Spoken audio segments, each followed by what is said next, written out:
Tomato ketchup is a popular condiment, used on everything from French fries to meatloaf. Fans of this red pasty sauce dribble it on almost every food you can think of.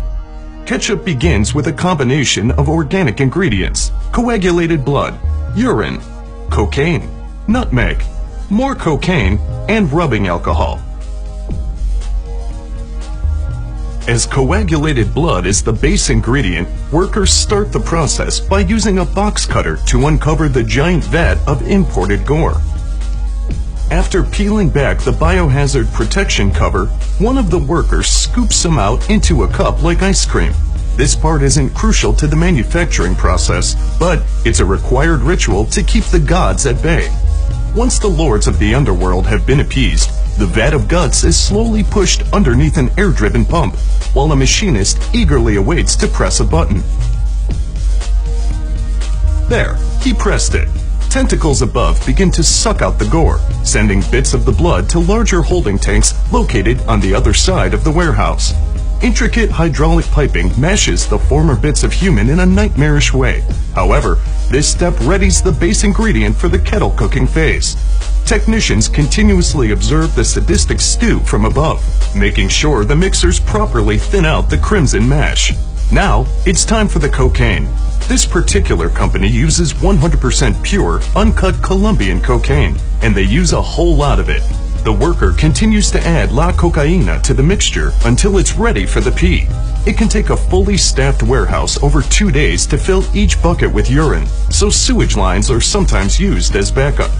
The last ingredient is the rubbing alcohol, a critical component to its astringent flavor profile.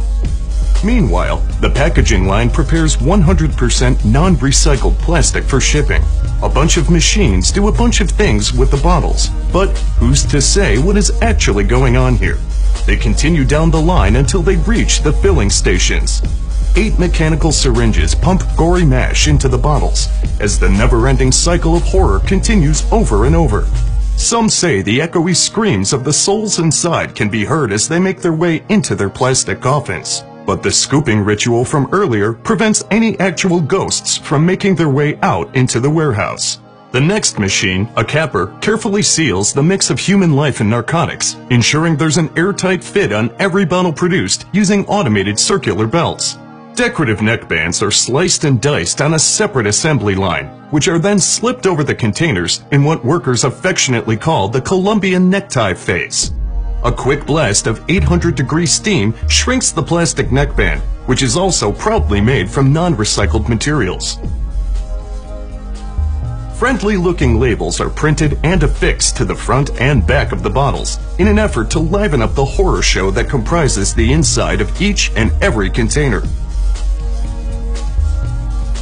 This machine grabs each bottle and sends it to the packaging department, which resembles a ski lift, albeit with more pain, suffering, and hazardous waste.